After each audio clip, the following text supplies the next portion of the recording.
Never again, we said it with tears in our eyes. We swore it with broken voices at the foot of genocide memorials. We wrote it in history books, carved it into monuments, whispered it into the ears of our children, and yet here we are. Today, as bombs fall and borders tighten, as aid convoys are blocked and children die nameless in rubble, the world looks away. A genocide unfolds before our eyes, and we say nothing. We scroll past the images, we mute the headlines, we rationalize silence. Never again, we said, but silence is complicity, and we are all complicit. The memory we choose to forget. Let us remind ourselves. First they came for the socialists, and I did not speak out because I was not a socialist. Then they came for the trade unionists, and I did not speak out because I was not a trade unionist. Then they came for the Jews, and I did not speak out because I was not a Jew.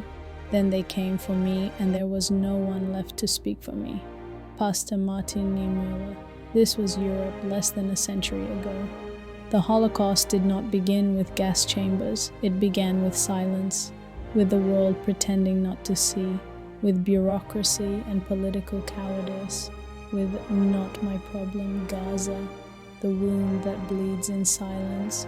We have learned nothing for nearly 2 years. The people of Gaza have endured unspeakable suffering, hospitals bombed, journalists killed, entire families erased in one airstrike, children born under siege dying before they learn to speak, a place once alive with markets and music reduced to rubble, smoke, and sirens. This is not politics, this is not conflict, this is the destruction of life. The blockade of Gaza has lasted over 17 years, turning the Strip into the world's largest open-air prison. Over 2 million people, half of them children, live with restricted access to clean water, electricity, medicine, and freedom. Never again has no meaning if it has no action. When we say never again, what do we mean? Do we mean never again to Jews, never again to Europeans? Or do we mean never again to anyone? The genocide in Rwanda began with hate radio. The war in Bosnia started with the normalization of othering. Sudan, Myanmar, Syria. How many more must fall before we speak? Never again to ethnic cleansing. Never again to the mass murder of civilians. Never again to children buried alive by politics and power. Never again to weaponize starvation and dehumanization. It must mean something. Our humanity is on trial.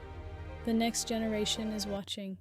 They will read about this time. They will ask what we did. They will not care about our excuses.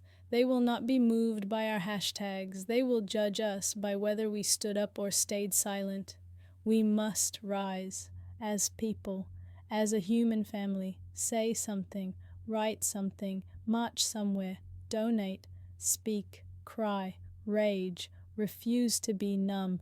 This is not about choosing sides. This is about choosing humanity. This article was featured in People of Africa magazine. For more unfiltered stories, voices, and headlines that matter, this and more in People of Africa magazine, now streaming unfiltered on Issue. Summer 2025 is here.